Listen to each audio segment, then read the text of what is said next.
আপনাদের একটা সাজানো গুছানো পুতুল ছিল বাংলাদেশে, যেটা ৭৫ পরবর্তী ৬ বছরে একেবারে ভারতের মোস্ট প্ল্যানে তারা এই পুতুলটাকে তৈরি করেছিল।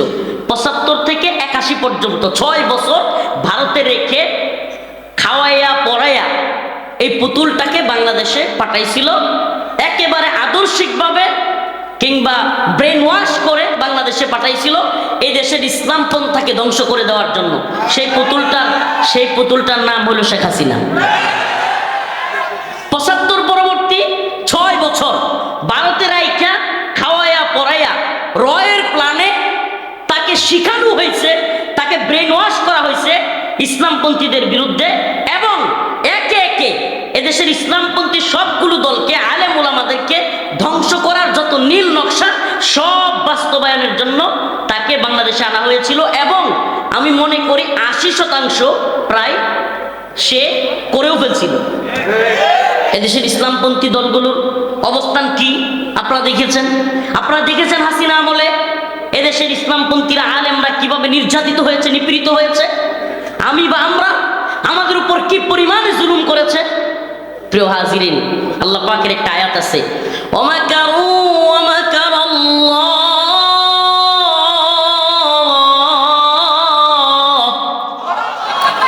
ওয়াল্লাহু খায়রুল মাকিরিন। সুবহানাল্লাহ। আল্লাহ বলেন ওয়ামাকারু ওয়ামাকারাল্লাহ ওয়াল্লাহু খায়রুল মাকিরিন। আল্লাহ রাব্বুল আলামিন আমাদেরকে বলতে চান, ও দুনিয়ার ষড়যন্ত্রকারীরা, এই দুনিয়ার ষড়যন্ত্রকারীরা ষড়যন্ত্র করে, আল্লাহ বলেন আল্লাহু খায়রুল মাকিরিন, নিশ্চয় আল্লাহ হলেন উত্তম পরিকল্পনাকারী। পরিকল্পনাকারী কে? ষড়যন্ত্রকারীরা কি জানতো ২ তারিখেও জানতো ৫ তারিখ পালান লাগবে? হ্যাঁ, সুবহানাল্লাহ। 2 তারিখেও জানতো না, 2 তারিখ তো দূরের কথা, 5 তারিখেও মনে হয় খুব জানতো না যে একটু পর আমার পালাইতে হবে, না লেকে রান্না করা খাবার পালাইয়া থুয়ে যাইতে হয়। হ্যাঁ, রান্না করা আল্লাহর ধরা। সুবহানাল্লাহ। আল্লাহ পাক ছাড় দেন, ছেড়ে দেন না। আল্লাহর ধরা দেখছেন নি? আল্লাহ পাক এমন ধরা দিয়েছেন, রান্না করা খাবার খাওয়া যেতে পারে নাই।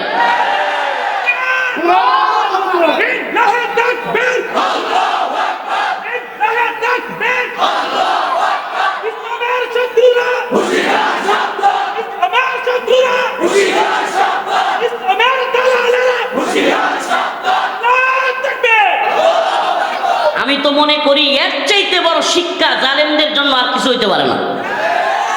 এর থেকেও যদি নতুন করে কেউ জালেম হওয়ার চিন্তা ভাবনাও করে, আমি একটা কথা প্রায় প্রোগ্রামে বলে থাকি, আজকেও বলি আমার প্রিয় ভাইকে সামনে নিয়ে, আমি একটা কথা প্রায়ই বলি, হাসিনা পালায়া যাওয়ার দৃশ্য এর চাইতে আরামদায়ক শান্তিদায়ক আর কিছু হইতে পারে না। কিন্তু আমি তার চাইতেও বড় খুশি বাংলাদেশের যুব সমাজ ফিলিস্তিনিদের মতো কামানের সামনে, বন্দুকের নলের সামনে বুক পেতে যেতে শিখছে। কেন খুশি জানেন? কারণ এটা নতুন করে কোনো জালেম হওয়ার বা জালেমদের জন্য এটা একটা শিক্ষা। আমি তো মনে করি খুব বেশি দিন যাবে না, এটা আমি একটা আমার ব্যক্তিগত অ্যানালাইসিস, আমি দল মত কারো নাম বলবো না, কিন্তু খুব বেশি দিন যাবে না, আল্লাহ না করুক, নতুন কোন জালেমের বিরুদ্ধে আপনাদেরকে ঐক্যবদ্ধ হওয়া লাগতে পারে। এই জন্য একটা কথা কি জানেন, আমার সবচেয়ে খুশির কারণটা এটাই যে উম্মার যুবকেরা জালেমদের বিরুদ্ধে চোখে চোখ রেখে কথা বলতে শিখছে। আলহামদুলিল্লাহ যে ভারত সহ পৃথিবীর সমস্ত জালেমদেরকে আমাদের দেখায় দেওয়ার সময় এসছে। আমরা মুহাম্মদ বিন কাসিমের উত্তরসূরি, আমরা সুলতান মাহমুদ গজনবীর উত্তরসূরি, আমরা সালাউদ্দিন আইয়ুবীর উত্তরসূরি। রাজি আছেন তো ইনশাআল্লাহ? ভারত আমাদেরকে হুমকি ধমকি দেয়, মাঝে মাঝে বলে চট্টগ্রাম দখল করবে, মাঝে মাঝে বলে কুমিল্লা দখল করবে। কুমিল্লা দখল করতে দিবেন? হ্যাঁ, কাঁটাতারের বেড়ায় মাঝে মাঝে ঝাঁকুনি দেয়। মুসলিম উম্মাহ, ও প্রিয় মুসলিম উম্মাহ, প্রিয় যুব সমাজ, তোমাদেরকে বলি তৈরি থাকো, শাহাদাতের তামান্না নিয়ে তৈরি থাকো। এমন এক তামান্না যে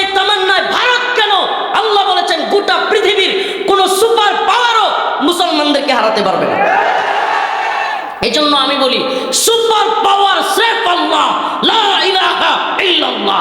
সুপার পাওয়ার স্রেফ আল্লাহ, লা ইলাহা ইল্লাল্লাহ। সুপার পাওয়ার কে? সুপার পাওয়ার তো স্রেফ আল্লাহ, লা ইলাহা। পৃথিবীর কোন পাওয়ারের যদি শক্তি থাকতো সব মুসলমানদেরকে দখলে নেওয়ার, তাহলে আফগানে রাশিয়া আমেরিকা সফল হইতো। সফল হয়েছে না ব্যর্থ? সফল হয়েছে না ব্যর্থ?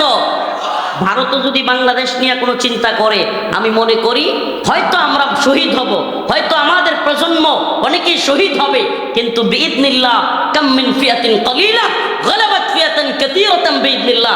আল্লাহ পাকের ঘোষণা অনুযায়ী বিজয়ী আমরাই হব। বিজয়ী কারা হবে? হয়তো আমরা শহীদ হব, কিন্তু আমাদের পরবর্তী প্রজন্ম এই বিজয়ের নায়ক হবে ইনশাআল্লাহ। শাহাদাতের তামান্না নিয়ে প্রস্তুত আছেন তো? আমার বক্তব্য প্রথম থেকে নিয়ে আমি চেষ্টা করতেছিলাম এটাই, হে প্রিয় মুসলিম উম্মাহ, আমি যেই শত্রুর কথা তোমাদেরকে বুঝাইতে চেয়েছি এতক্ষণ, যেই শত্রু আমাদেরকে, আমাদের দেশকে, আমাদের ইসলামকে, সব কিছুকে ধ্বংস করতে চায়, এই শক্তিটাই হলো বর্তমানে বাংলাদেশের জন্য, এই অঞ্চলের মুসলমানদের জন্য সবচাইতে ভয়াবহ শত্রু হলো হিন্দুত্ববাদী ভারত।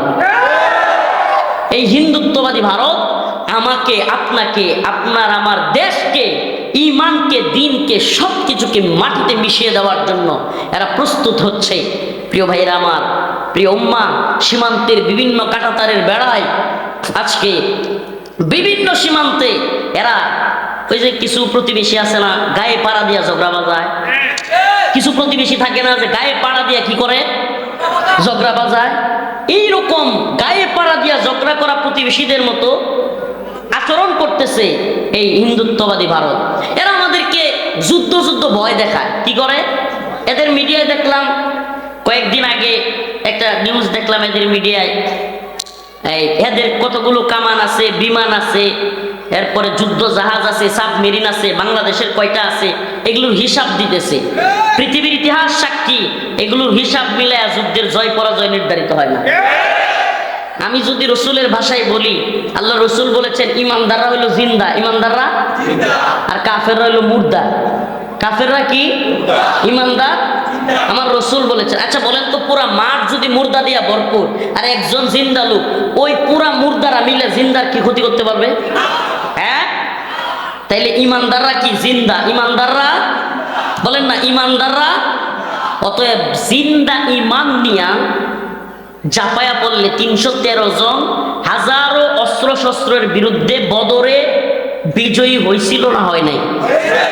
ছোট্ট তালেবান যোদ্ধারা অল্প একটা বাহিনী নিয়ে, তালিব শব্দের অর্থ ছাত্র, তালেবান মানে ছাত্রদের দল, এই ছাত্রদের দল রাশিয়া আমেরিকাকে হারাইছে না হারায় নাই? সিরিয়ায় বাশার আল আসাদ, হাফিজ আল আসাদ, বাপ পুতের ক্ষমতা 54-55 বছরের সব ধ্বংস ছোট্ট মুজাহিদের দল করছে না করে নাই? বাংলাদেশে আমাদের এই তরুণ প্রজন্ম হাসিনার 16 বছরের গদি নাড়াইছে না নাড়ায় নাই? সব কিছু মিলায় দেখেন তো, অস্ত্র শস্ত্র আর বাহিনী দিয়া বিজয়ী হওয়া যায়? হওয়া যায়? বোঝা গেল বাহিনী দিয়া বিজয়ী হওয়া যায় না, বরং আদর্শিকভাবে যারা সঠিক থাকে তারাই বিজয়ী হয়। আদর্শিক সঠিক হওয়া এটা খুব কঠিন জিনিস, মারাত্মক জিনিস।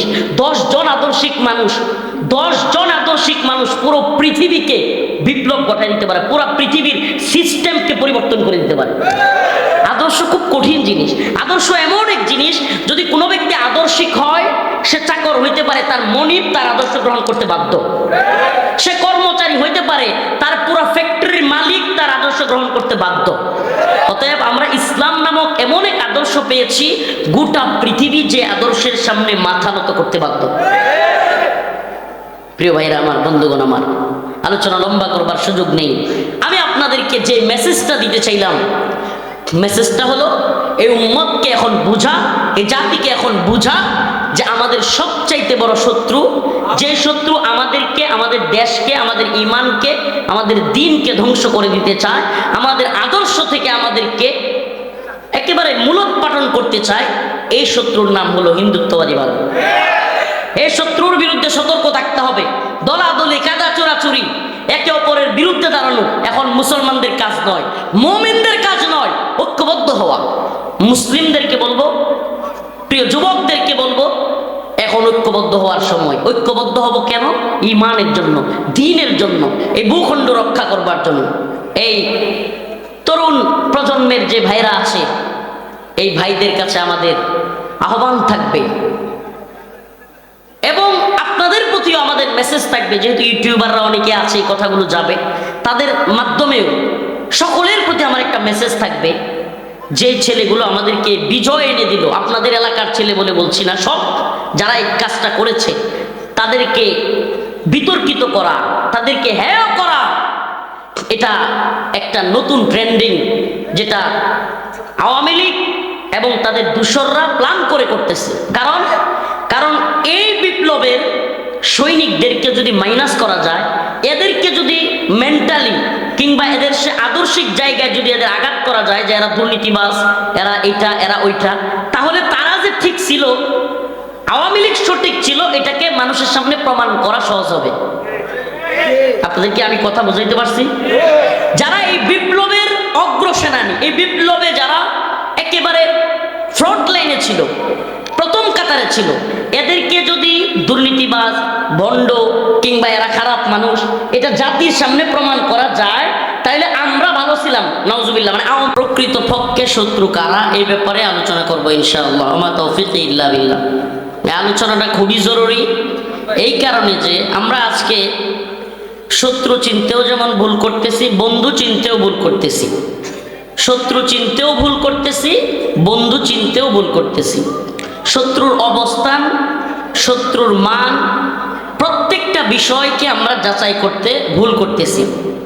মনে করেন আপনি কিংবা আমরা সাধারণভাবে চিন্তা করি যে আমাদের 3 প্রকারের শত্রু আছে আমাদের কারো।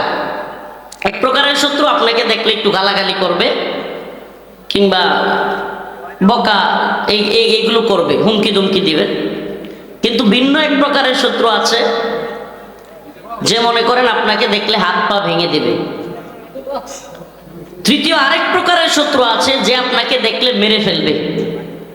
এই শত্রুতা যে কোনো কারণে হইতে পারে, আপনার সম্পত্তির কারণে হইতে পারে, টাকা পয়সার কারণে হইতে পারে, পারিবারিক ঝামেলার কারণে হইতে পারে, ধর্মীয় কারণে, ইসলাম ইমানের কারণে হইতে পারে, রাষ্ট্রীয় কারণে হইতে পারে, বিভিন্ন কারণে, ভিন্ন দল হওয়ার কারণে হইতে পারে।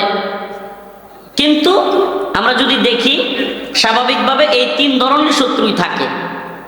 কিছু লোক থাকে যারা কি করে, হুমকি দমকি দেয়, একটু গালিগালাজ করে। আর কিছু লোক থাকে যারা কিনা হাত পা ভেঙে দিতে চায়, মানসিকভাবে এমন অবস্থায় যে আপনাকে সুযোগ পাইলে হাত পা ভেঙে দিবে। 3 নম্বরের আরেকটা শত্রু আছে যারা কিনা আপনাকে, আপনার অস্তিত্বকে ধ্বংস করে দেওয়ার প্ল্যান করতেছে। প্রিয় ভাইরা আমার, বন্ধুগণ আমার, মুসলিম উম্মার জন্য করণীয় কোনটা হবে, একজন মুমিনের জন্য করণীয় কোনটা হবে? যে আপনাকে একটু বকাঝকা দেয়, এই শত্রুর পিছনে আপনার মেধা, শ্রম, সময় কিংবা সবকিছু ব্যয় করা, এটাই কি বুদ্ধিমানের কাজ হবে? নাকি যে আপনাকে হত্যা করতে চায় তার পিছনে আপনার শ্রম, ঘাম, সময়, মেধা সবকিছু ব্যয় করবেন? আমার কথা মনে হয় বুঝাইতে পারি নাই। এক প্রকারের শত্রু আপনাকে দেখলে বকাঝকা দেয়, আমি একবারে চিহ্নিতভাবে বলতে চাচ্ছি না, বকাঝকা দেয়। এই বকাঝকা দেওয়া কিংবা হুমকি ধমকি দেওয়া লোককে ঠিক করতে গিয়া যদি আপনি বেখেয়াল হয়ে যান, যেই শত্রু আপনাকে মেরে ফেলতে চায় সে আপনাকে আক্রমণ করবে, হত্যা করবে। অতএব বুদ্ধিমানের কাজ তো হবে যারা আপনাকে, আপনার অস্তিত্বকে, আপনার ঈমানকে, আপনার ভূখণ্ডকে ধ্বংস করতে চায়, সেই শত্রুর মোকাবেলায় সময়, শ্রম সবকিছু ব্যয় করা, মেধা ব্যয় করা। বাস্তবতা হলো আল্লাহ পাক কোরআন সুন্নাহর মধ্যে সবকিছু বলে দিয়েছেন। পররাষ্ট্রনীতি কি হবে, স্বরাষ্ট্রনীতি কি হবে, অর্থনীতি কোন ভাবে চলবে, কোরআন সুন্নাহর মধ্যে সবকিছু বিদ্যমান। একটা আয়াত আপনাদের সামনে তিলাওয়াত করেছি, ইয়া আইয়ুহাল্লাযীনা আমানু লা তাত্তাখিযুল ইয়াহুদা ওয়ান নাসারা আউলিয়া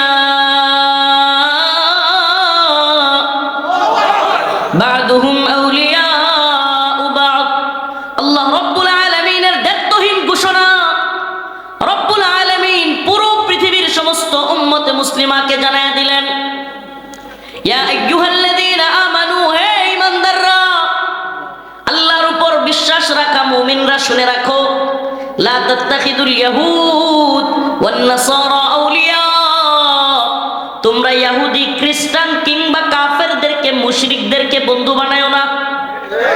কার কথা এটা? এটা আল্লাহর পররাষ্ট্রনীতি মুমিনদের জন্য। কার পররাষ্ট্রনীতি? আল্লাহ পাকের পক্ষ থেকে প্রদত্ত পররাষ্ট্রনীতি মুমিনদের জন্য। হে মুমিনেরা, হে মুমিন সম্প্রদায়, সূরাতুল মাইদা আয়াত নাম্বার সম্ভবত 52, দেখে নিয়েন। হে মুমিন সম্প্রদায়, তোমরা ইহুদি খ্রিস্টানদেরকে বন্ধু বানায়ো না। এই আয়াতের আলোচনায় ডুববার আগে আরেকটা আয়াতের আলোচনা করি। আল্লাহ রাব্বুল আলামিন অন্য এক আয়াতের মধ্যে বলেন, লাতাজিদান্না আশাদ্দান নাসি আদাওয়াতান লিল্লাযীনা আমানুল ইয়াহুদা ওয়াল্লাযীনা আশরাকু, লাতাজিদান্না আশাদ্দান নাস, আল্লাহ রাব্বুল আলামিন বলেন অবশ্যই অবশ্যই মুমিনরা তোমরা শত্রু হিসেবে পাবে। আবারও বলছি, আল্লাহ পাক বলেন লাতাজিদান্না আশাদ্দান নাস আদাওয়াতান, হে মুমিন সম্প্রদায়, তোমরা তোমাদের শত্রু হিসেবে পাবে, প্রধানতম শত্রু হিসেবে আল ইয়াহুদ ওয়াল্লাযীনা আশরাকু, ইহুদি এবং মুশরিকদেরকে, ইহুদি এবং মুশরিকদেরকে। আমাকে বলেন, গোটা পৃথিবীতে আপনি যদি একটু চোখ বুলান, মুসলমানদের উপর সবচাইতে বেশি নির্যাতন নিপীড়ন করতেছে যে দুইটা অঞ্চলে, এর একটার নাম ফিলিস্তিন, একটার নাম। আচ্ছা আমাকে বলেন, ফিলিস্তিনে যারা মুসলমানদেরকে আক্রমণ করতেছে, মারতেছে, বোম্বিং করতেছে, এরা কারা? সুবহানাল্লাহ। তা আল্লাহ তো বলছেন যে সবচেয়ে কঠিন শত্রু মুসলমানদের কারা? মিলছে। আজকে যুদ্ধবিরতি দিয়েছে, দেখলাম ভিডিওতে, সুবহানাল্লাহ। গাজার ছোট্ট ছোট্ট শিশুরা হায়রে লাফাইতেছে, খুশিতে আনন্দে লাফাচ্ছে, কিন্তু এই লাফালাফি করার সত্ত্বেও ইসরায়েলি এই নেতানিয়াহু তার বম্বিং করা বন্ধ রাখে না। নাউজুবিল্লাহ। মানে এরা যুদ্ধবিরতি দিয়েও এরা এদের কথা রাখবে না।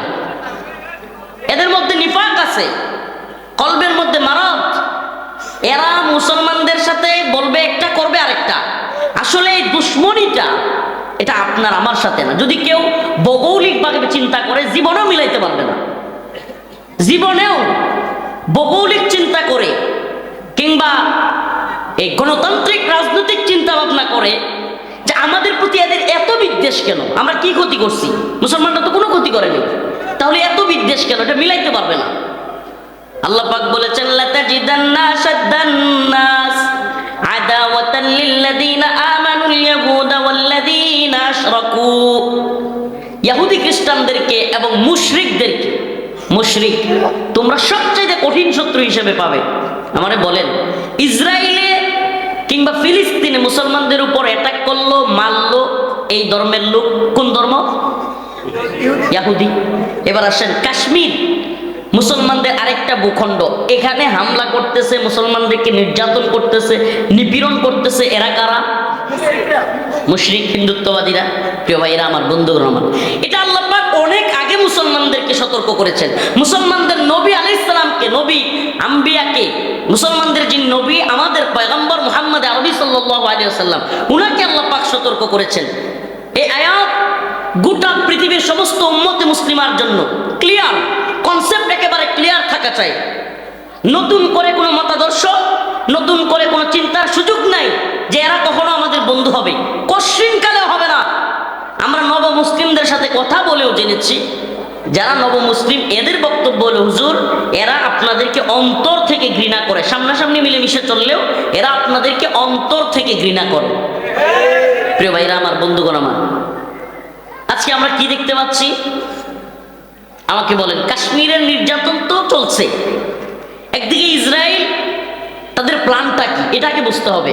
অনেকে আমরা এটা জানি না যে এদের প্ল্যানটা কি।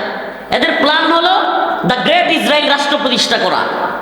এটা তাদের বিশ্বাস, এটা তাদের চেতনা। গ্রেট ইসরায়েল রাষ্ট্র গঠন করবে, তার টেম্পল নির্মাণ করবে। আমাদের আকসা, যেটা আমাদের মুসলমানদের প্রথম কিবলা, সেই জায়গায় তারা তার টেম্পল নির্মাণ করবে, তাদের উপাসনা শ্মশানালয় নির্মাণ করবে এবং তারা বিশ্বাস করে তাদের মসিহ আসবে। মসিহ কে? দাজ্জাল। মাশাআল্লাহ। মসিহ কে? তারা যাকে মসিহ বলে, তাদের ত্রাণকর্তা বলে, বিশ্ব শাসনের চাবিকাঠি যার হাতে, তারা মনে করে আমরা তাকে আমাদের কোরআন সুন্নাহ বলে তাকে দাজ্জাল। তারা দাজ্জালের অপেক্ষায় আছে।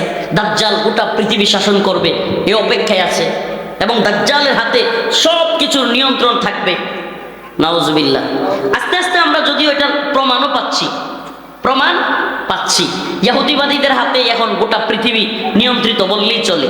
আমেরিকান পলিসি বলেন, পলিসি মেকারদের ব্যাপারে বলেন, এদের উপরও নিয়ন্ত্রণ আছে এই ইহুদিবাদীদের। খুব ভয়ঙ্কর ষড়যন্ত্র ইহুদিদের। ইহুদিরা এমন কোনো জায়গা নাই, আপনি যদি এইটাই একটু বিবেচনা করেন, ইহুদিবাদী ইসরায়েল এখন পর্যন্ত জাতিসংঘের কোনো রুলস নাই যেটা অমান্য করে নাই।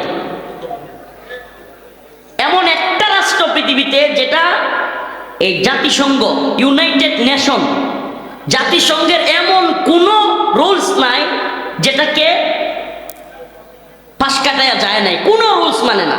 আচ্ছা আমাকে বলেন, এরপরেও ইসরায়েলে কোনো ধরনের শাস্তির মুখে হচ্ছে না। তার মানে এদের পাওয়ারটা আপনি চিন্তা করেন প্রিয় মুসলমান।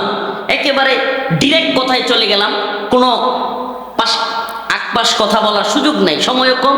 আমি বড়রা চলে যাব একটা প্রোগ্রামে। আমার ভাই হাসনাত আব্দুল্লাহ আমাকে একদিন হঠাৎ করে ভয়েস দিয়ে বললেন যে ভাই আমি আমার কথা রাখতেই হবে, আপনার আমার এলাকায় আমি কখনো যাই নাই, আপনাকে আসতেই হবে। তেমনভাবে বলার পরে আল্লাহ পাক এই মানুষগুলোর মাধ্যমে আমি যে কথাটা বলতে চাই, এই কিছু তরুণ যুবকদেরকে দিয়া যে বিপ্লব বাংলাদেশে ঘটাইছে, এই দল আর ওই দল নেতাগিরি, ক্ষমতার লোভ, লালসাগিরি দলগুলোর থেকে এই যুবকদের ত্যাগ এদেশের জন্য অনেক বেশি। এদেশে আমি দলগুলোর নাম বলতে চাচ্ছি না, কিন্তু এগুলোর শিকড় কোথায়, এরা কুন্ডা কার চেলা, এগুলো আমাদের ভালো জানা আছে। এদের কেউ ভারতের দালালি করে, কেউ আমেরিকার গোলামি করে, কেউ চীনের, কেউ রাশিয়ার, এগুলো আমরা জানি। আলহামদুলিল্লাহ, আল্লাহ পাকের কাছে শুকরিয়া যে তরুণ প্রজন্ম একটা তৈরি হচ্ছে যারা কারো গোলামি মানতে প্রস্তুত না। আমাদের গোলামি একমাত্র কার জন্য হবে? কেউ কথা বলেন না। এত বড় একজন বিপ্লবী মানুষের এলাকার মানুষ কোথায় গেলে চলবো? হ্যাঁ, তো এদিকে তো যুবকরা কথা কয় না। আমরা একমাত্র গোলামি করি কার? বলেন না কার? শেখুল হাদিস ইবনে শেখুল হাদিস আল্লামা মামুনুল হক দামাত বারাকাতুহুম একদিন দেখলাম ওই সেনানিবাসে একটা আমন্ত্রণের মধ্যে ওনাকে দেখাইতেছে কপালের মধ্যে নামাজের চিহ্ন।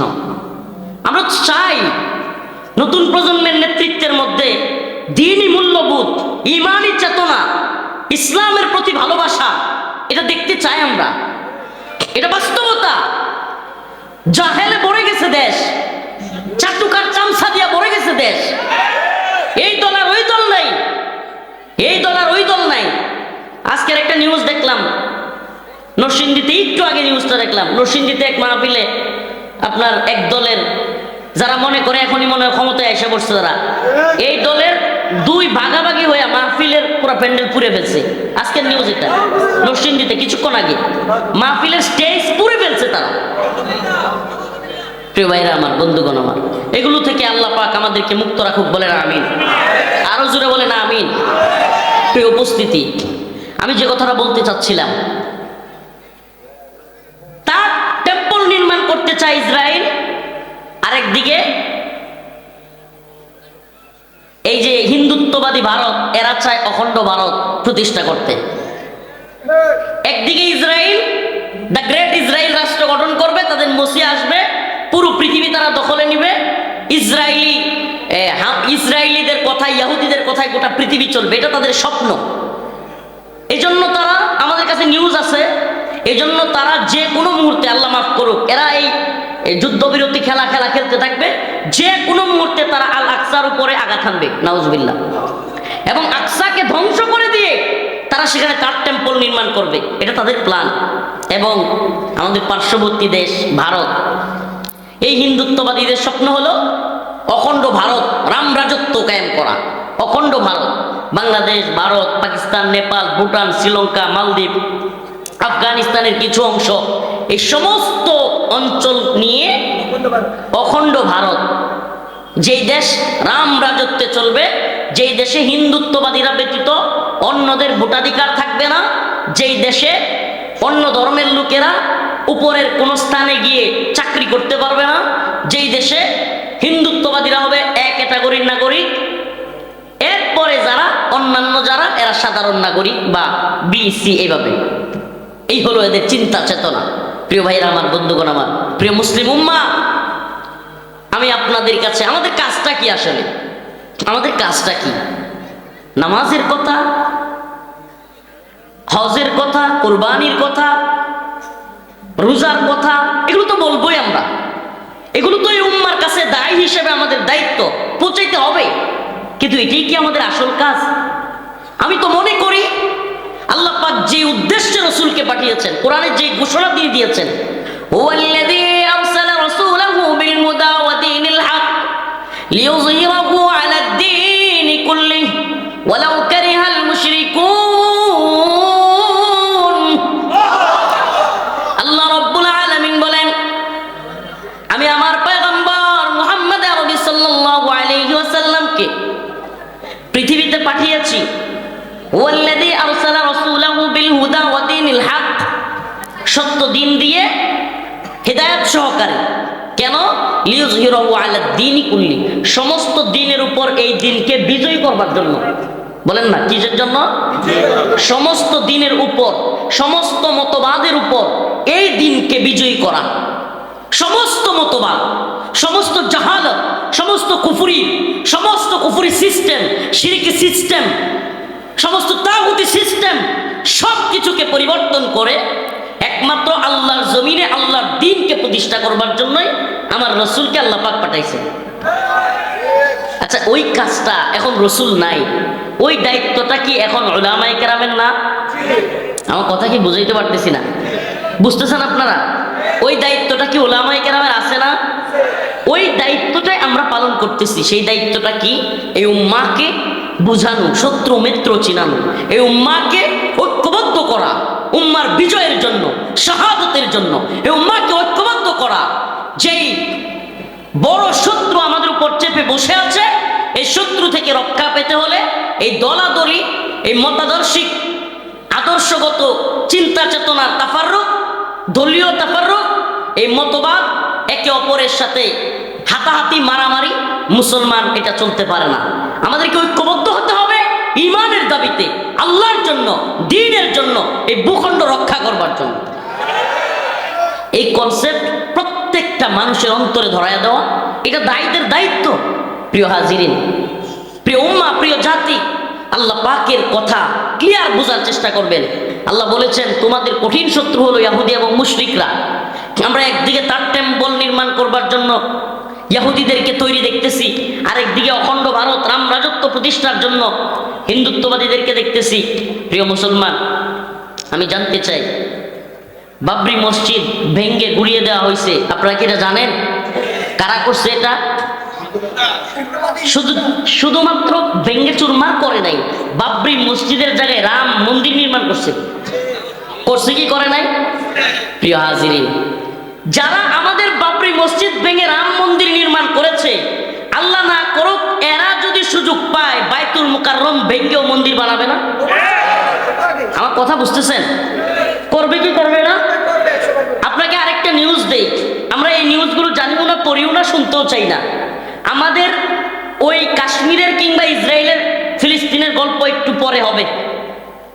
একেবারে কাছাকাছি আসেন, আসাম, বাংলাদেশ সীমান্তের খুব কাছাকাছি আসাম। আসামে মুসলমানদের ঘর বাড়ি প্রায় প্রতিদিন বুলডোজার দিয়ে ঘুরিয়ে দেওয়া হচ্ছে। মুসলমানদের মাদ্রাসাগুলো বুলডোজার দিয়ে ঘুরিয়ে দেওয়া হচ্ছে, মসজিদগুলো বুলডোজার দিয়ে ঘুরিয়ে দেওয়া হচ্ছে।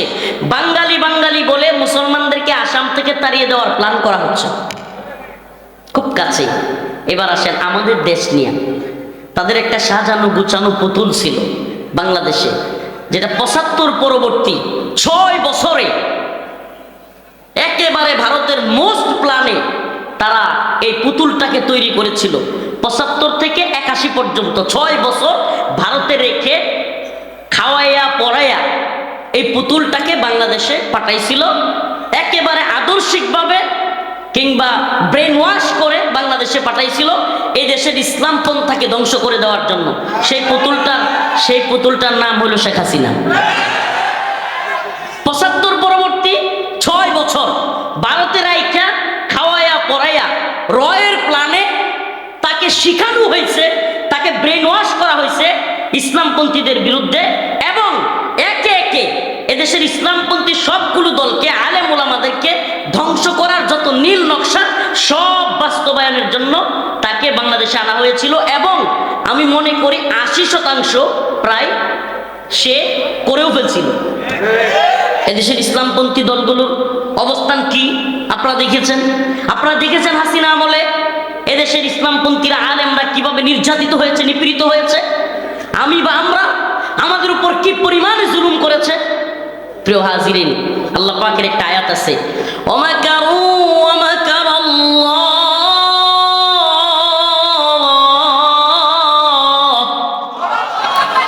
ওয়াল্লাহু খায়রুল মাকিরিন। সুবহানাল্লাহ। আল্লাহ বলেন ওয়ামাকারু ওয়ামাকারাল্লাহ ওয়াল্লাহু খায়রুল মাকিরিন। আল্লাহ রাব্বুল আলামিন আমাদেরকে বলতে চান, ও দুনিয়ার ষড়যন্ত্রকারীরা, এই দুনিয়ার ষড়যন্ত্রকারীরা ষড়যন্ত্র করে, আল্লাহ বলেন আল্লাহু খায়রুল মাকিরিন, নিশ্চয় আল্লাহ হলেন উত্তম পরিকল্পনাকারী। পরিকল্পনাকারী কে? ষড়যন্ত্রকারীরা কি জানতো 2 তারিখেও জানতো 5 তারিখ পালান লাগবে? হ্যাঁ, সুবহানাল্লাহ। 2 তারিখেও জানতো না, 2 তারিখ তো দূরের কথা, 5 তারিখেও মনে হয় খুব জানতো না যে একটু পর আমার পালাইতে হবে, নাইলে কি রান্না করা খাবার পালাইয়া থুয়ে যাইতে হয়। হ্যাঁ, রান্না করা আল্লাহর ধরা। সুবহানাল্লাহ। আল্লাহ পাক ছাড় দেন, ছেড়ে দেন না। আল্লাহর ধরা দেখছেন নি? আল্লাহ পাক এমন ধরা দিয়েছেন, রান্না করা খাবার খাওয়া যেতে পারে নাই।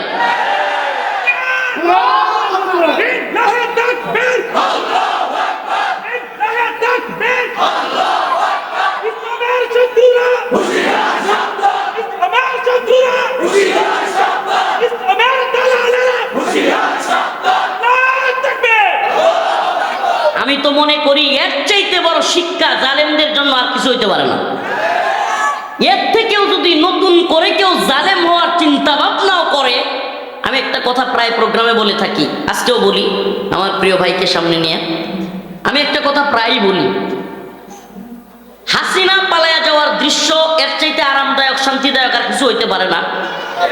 কিন্তু আমি তার চাইতেও বড় খুশি বাংলাদেশের যুব সমাজ ফিলিস্তিনিদের মতো কামানের সামনে, বন্দুকের নলের সামনে বুক পেতে দিতে শিখছে। কেন খুশি জানেন? কারণ এটা নতুন করে কোনো জালেম হওয়ার বা জালেমদের জন্য এটা একটা শিক্ষা। আমি তো মনে করি খুব বেশি দিন যাবে না, এটা আমি একটা আমার ব্যক্তিগত অ্যানালাইসিস, আমি দল মত কারো নাম বলবো না, কিন্তু খুব বেশি দিন যাবে না, আল্লাহ না করুক, নতুন কোনো জালেমের বিরুদ্ধে আপনাদেরকে ঐক্যবদ্ধ হওয়া লাগতে পারে। এই জন্য একটা কথা কি জানেন, আমার সবচেয়ে খুশির কারণটা এটাই যে উম্মার যুবকেরা জালিমদের বিরুদ্ধে চোখে চোখ রেখে কথা বলতে শিখছে। আলহামদুলিল্লাহ যে ভারত সহ পৃথিবীর সমস্ত জালেমদেরকে আমাদের দেখায় দেওয়ার সময় এসছে। আমরা মুহাম্মদ বিন কাসিমের উত্তরসূরি, আমরা সুলতান মাহমুদ গজনবীর উত্তরসূরি, আমরা সালাউদ্দিন আইয়ুবীর উত্তরসূরি। রাজি আছেন তো ইনশাআল্লাহ?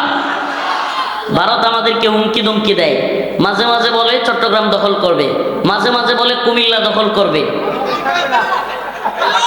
কুমিল্লা দখল করতে দিবেন? হ্যাঁ, কাঁটাতারের বেড়ায় মাঝে মাঝে ঝাঁকুনি দেয়। মুসলিম উম্মা, ও প্রিয় মুসলিম উম্মা, প্রিয় যুব সমাজ, তোমাদেরকে বলি তৈরি থাকো, শাহাদাতের তামান্না নিয়ে তৈরি থাকো।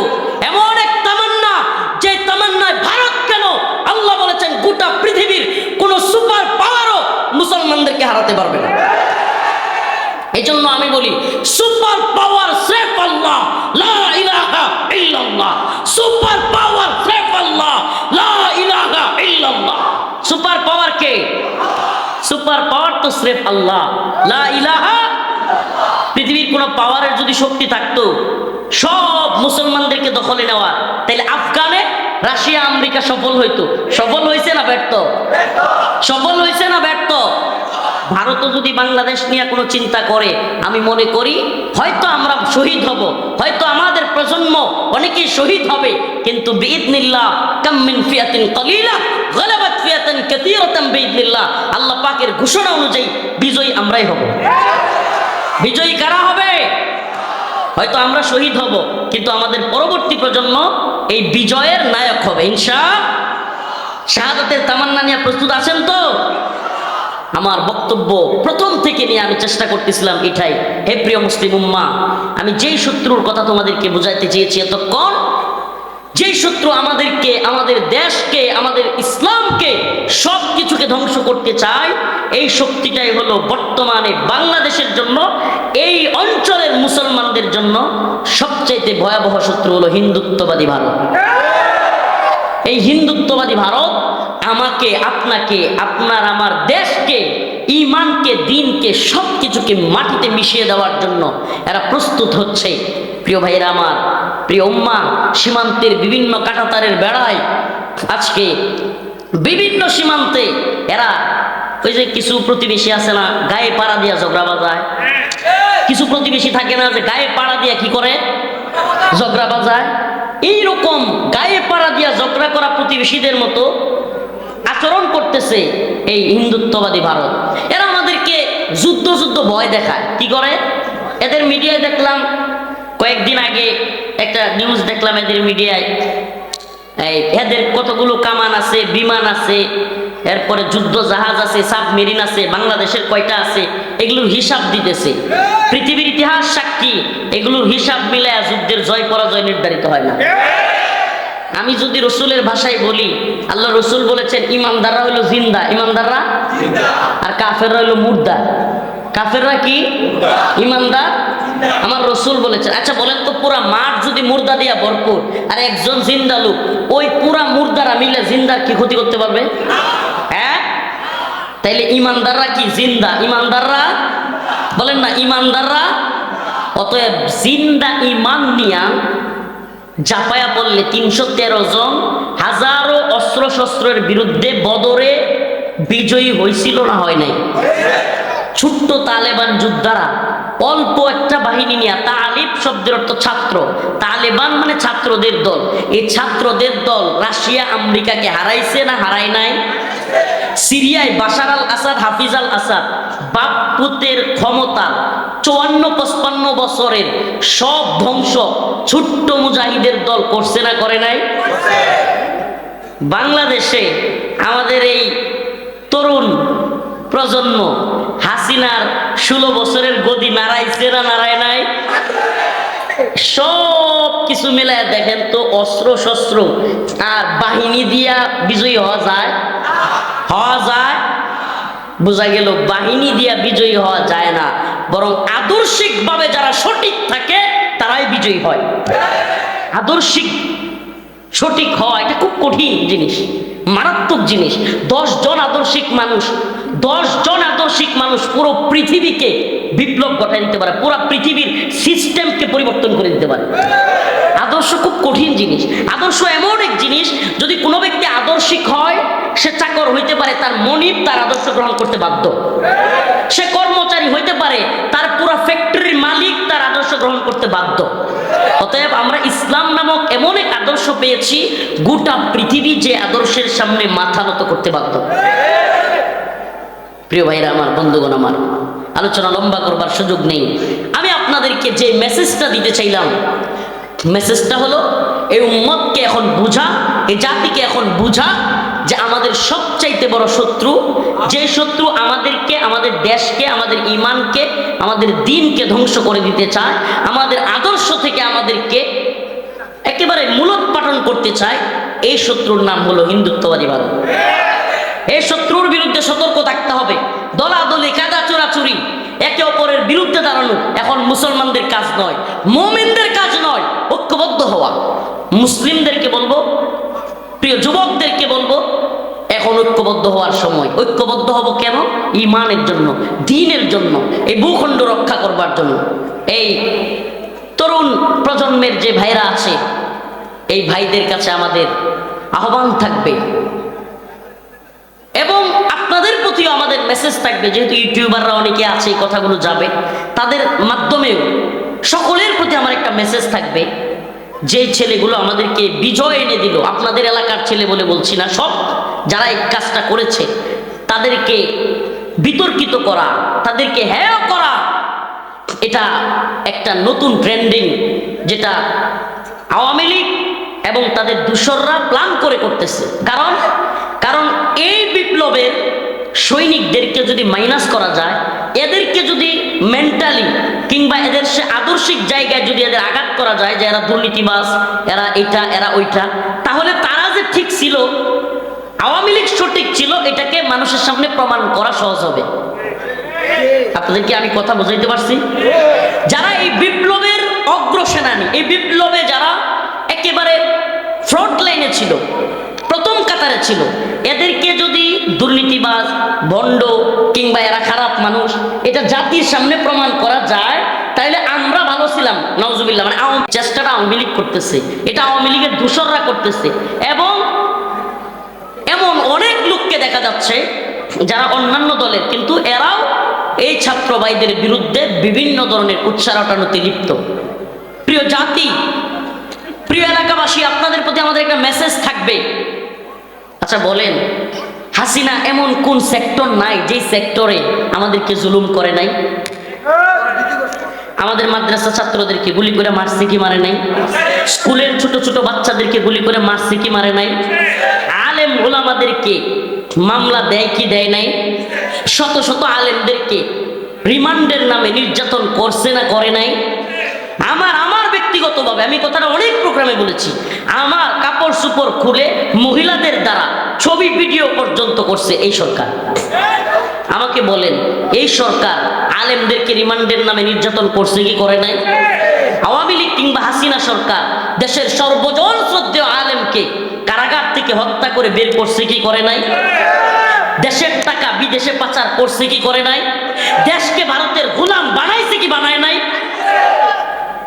এত এত অপরাধ। এই ছাত্রলীগ এমসি কলেজে সিলেটে স্বামীর সামনে স্ত্রীকে গণধর্ষণ করছে কি করে নাই? এই ছাত্রলীগ আমাদের ভাই আবরার ফাহাদকে ভারতের কথায়, হিন্দুত্ববাদীদের কথায় বুয়েটে আমাদের ভাই আবরার ফাহাদকে পিটিয়ে হত্যা করছে কি করে নাই? কয়টা বলবো? এমন কোন অপরাধ আছে যেটার সাথে ওদের নাম নাই? বলেন আপনাকে, বলেন আমাকে। এই এত অপরাধের পরে এত জুলুম, আমি তো মনে করি আমরা যদি আল্লাহ পাকের কাছে হাজার হাজার লাখো লাখো সিজদা দিয়াও শুকরিয়া আদায় করি, আল্লাহ পাক এই জালিম থেকে যে আমাদেরকে পরিত্রাণ দিছে, এটা শুকরিয়া আদায় হবে না। এই জন্য এই ভাইগুলোকে কৃতজ্ঞতা দিতে, এই ভাইগুলোকে এই জন্য সাপোর্ট দিতে, কিংবা এই ভাইগুলোর পক্ষে দাঁড়াতে আমি বা আমরা ন্যূনতম দ্বিধাবোধ করি না। ওই জালেমদেরকে প্রতিহত করবার জন্য তারা যে রিস্কটা নিয়েছে, আজকে আপনাদের সন্তান হাসনাত আব্দুল্লাহকে আপনারা নাও পাইতে পারতেন, সে শহীদ হয়ে যেতে পারত, নাও পাইতে পারতেন, কিন্তু জীবনের রিস্ক নিয়ে যে সমস্ত ছেলেরা, যে সমস্ত তরুণ তুর্কিরা আমাদেরকে এই হাসিনা নামক, আওয়ামী লীগ নামক ভয়ঙ্কর জালেমদের থেকে এই দেশকে আল্লাহ পাক যাদের মাধ্যমে রক্ষা করলেন, আজকে তাদের বিরুদ্ধে উৎসাহ ওঠানো, আজকে তাদের বিরুদ্ধে ঘৃণ্য ষড়যন্ত্র খেলার মধ্যে তাদেরকে গুটির মধ্যে ফেলে দেওয়া, এই সমস্ত কাজে আমরা যেন কেউ শরীক না হই ইনশাআল্লাহ। সর্বশেষ কথা, আখিরি পয়গাম, আজকে একটা খুশি সংবাদ আছে, ভারতের জন্য বড় ভয়াবহ দুঃসংবাদ এটা। আমার নেত্রকোনার কৃতি সন্তান Lutfuzzaman Babar, we are looking for শত্রুস, বের হয়ে গেছে। নেত্রকোনার লৌহ মানব, সাহস আছে, 10 ট্রাক আর 20 ট্রাক লাগে আমরা আনবো ইনশাআল্লাহ। ভারতকে শায়েস্তা করবার জন্য হিন্দুত্ববাদীরা বাংলাদেশ দখল করবে। অপ্রিয় মুসলিম উম্মাহ, মুসলিম উম্মার যুবকেরা, তোমাদেরকে বলি, এটা আমাদের প্রাণের দাবি তোমাদের প্রতি।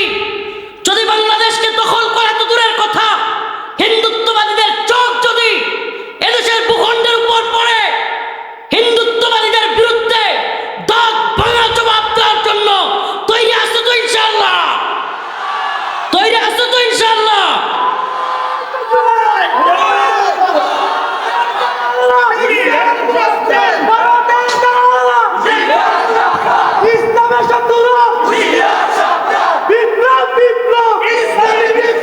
আল্লাহ রাসূলের একটা হাদিস বলে শেষ করছি, ইসাবাতানে মিন উম্মতি, ইসাবাতানে মিন উম্মতি আহরাজাহুমুল্লাহু মিনান নার, ইসাবাতুন তাগজুল হিন্দা ওয়া ইসাবাতু মা ঈসা ইবনে মারইয়াম। সুবহানাল্লাহি ওয়া বিহামদিহি। আল্লাহ রাসূল বলেছেন, এটা অস্বীকার করবার সুযোগ নাই। কেন নাই? কারণ এমন এক ব্যক্তি বলেছেন যার দুই ঠোঁটের মাঝখান দিয়া জীবনে কোনোদিন মিথ্যা বের হয়নি। সুবহানাল্লাহ। এটা শুধু আমরা স্বীকার করি না, মক্কার কাফের মুশরিকরা পর্যন্ত এই কথা স্বীকার করত। আমাদের রসুলকে তারা পাগল বলতো, জাদুকর বলতো, গণক বলতো, কিন্তু কোনোদিন মক্কার কাফেররাও মিথ্যাবাদী বলে নাই। আমার সেই রসুল বলেছেন, ইসাবাতানে মিন উম্মতি আখরাজাহুমুল্লাহু মিনান নার, ইসাবাতুন তাগজুল হিন্দা ওয়া ইসাবাতু মা ঈসা ইবনে মারইয়াম। আমার উম্মতের দুইটা দলের সাথে যুদ্ধ হবে, আর এই দুইটা দল আমি তাদেরকে জাহান্নাম থেকে মুক্তি ঘোষণা দিলাম। একটা দল ইসাবাতুন তাগজুল হিন্দা, হিন্দুস্তানের সাথে মুসলমানদের এক ভয়াবহ যুদ্ধ হবে, সেই যুদ্ধে শরীক হওয়া মুজাহিদ, সেই দলটা। প্রিয় হাজিরিন, আখিরি পয়গাম, সেই দলে আমরা শরীক হইতে রাজি আছি তো ইনশাআল্লাহ? মুসলিমদের দলে শরীক হইতে প্রস্তুত আছি তো ইনশাআল্লাহ? লিল্লাহি তাকবীর, লিল্লাহি তাকবীর। এই দিল্লি না ঢাকা, দিল্লি না ঢাকা, আপোষ না সংগ্রাম, দালালি না রাজপথ, গোলামি না আজাদি, গোলামি না আজাদি, নাসরুম মিনাল্লাহ ওয়া ফাতহুন করিব। আখিরি পয়গাম, আমাদের এই বিপ্লব আসলো, 70 থেকে 80 জন মাদ্রাসার ছাত্র জীবন দিল, কত তালিবুল ইলম জীবন দিল। যেহেতু ভাই পাশে, এই কথাটা শুধু বলে শেষ করি। আমরা এখন দেখতেছি প্রথম আলো সহ হিন্দুত্ববাদীদের দালাল কিছু মিডিয়া আলেমদের, ছাত্রদের, মাদ্রাসা ইসলামপন্থীদের এই যে এত বড় ত্যাগ, এটাকে অস্বীকার করতেছে এরা।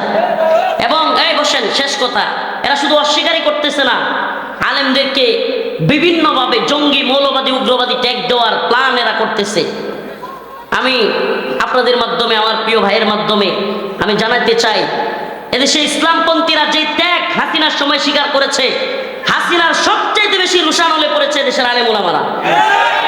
আমি নিজে ব্যক্তিগতভাবে, আমি আমার কথা বলি, আল্লাহ মাফ করুক, আমার ব্যক্তিগত জাহির করার জন্য এইগুলো বলতেছি না, কিন্তু আমি আমার কথা বলি। প্রায় 32 মাস জেল কাটছি, 32 মাস, প্রায় 3 বছর, 26 দিনের মতো রিমান্ডে ছিলাম।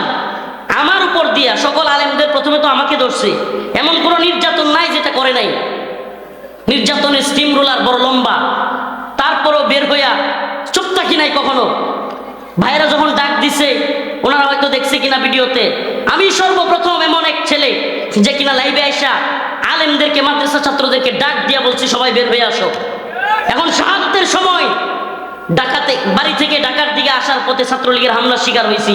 যেখানে হামলার শিকার হয়েছি ওখানেই ছাত্রদেরকে নিয়ে ওদেরকেও হামলা করছি, থাইমা থাকি নাই। আমাদের ক্ষমতার দরকার নেই, আমাদেরকে অমুক পদ দেন, তমুক পদ দেন, এটা আমাদের চাওয়াও না। কিন্তু দেখতেছি রাষ্ট্রের নতুন করে, রাষ্ট্রের গুরুত্বপূর্ণ স্থানে আবার গাদ্দাররা ঢুকে যাচ্ছে। এটা দেখতেছি গাদ্দাররা আবারও গাদ্দারি করতেছে। আমাদের পদের দরকার নাই, আমরা পদ, এই তন্ত্রমন্ত্রের পদ চাই না।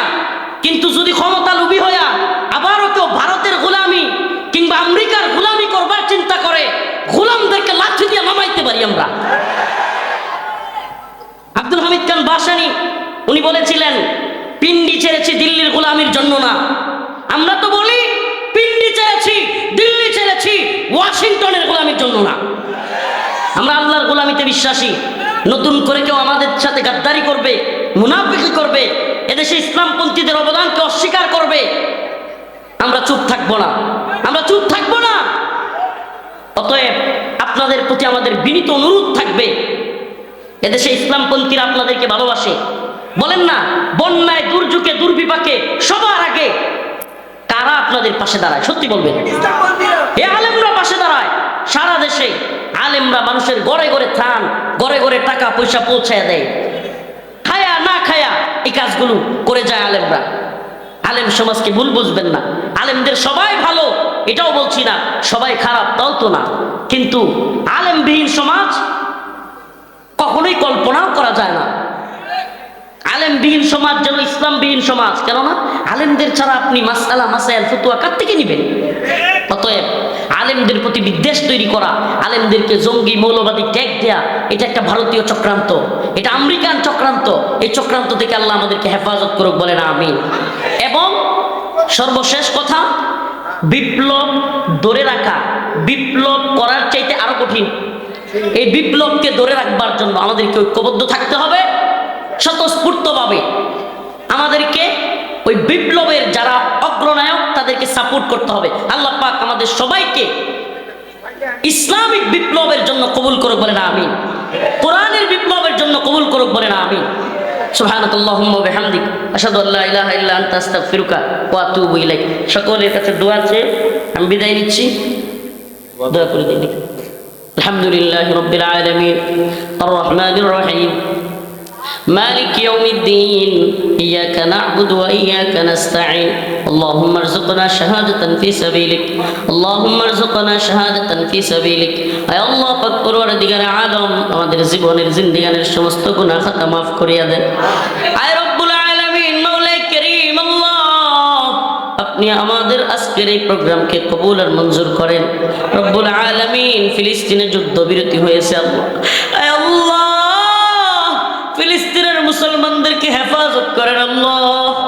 আল্লাহ কাশ্মীর, আরাকান, উইগুর, আল্লাহ মায়ানমার, মালি, সোমালিয়া, ইয়েমেন সহ সিরিয়া, লিবিয়া সহ সমস্ত ভূখণ্ডের মুসলমানদেরকে হেফাজত করেন রব্বুল আলামিন। আল্লাহ আমাদেরকে দ্বীনের জন্য কবুল আর মঞ্জুর করে নেন আল্লাহ, আমাদেরকে দ্বীনের প্রতি শহীদ হিসেবে কবুল করেন।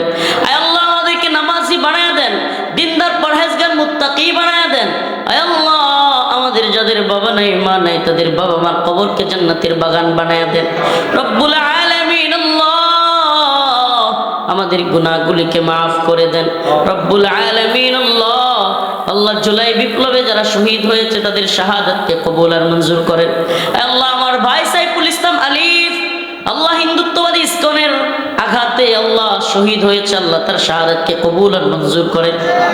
আল্লাহ আমাদের ভাই আল্লাহ যত ভাইরা দ্বীনের জন্য দেশের জন্য আন্দোলনে গিয়ে শহীদ হয়েছে আল্লাহ সবাইকে আপনি maaf করে দেন রব্বুল আলামিন। আল্লাহ আমাদের মধ্যে যাদের বাবা নাই যাদের মা নাই তাদের কবরকে জান্নাতের বাগান বানায়া দেন। সুবহানা রাব্বিকা রাব্বিল ইজ্জাতি আম্মা ইয়াসিফুন ওয়া সালামুন আলাল মুরসালিন আলহামদুলিল্লাহি রাব্বিল আলামিন।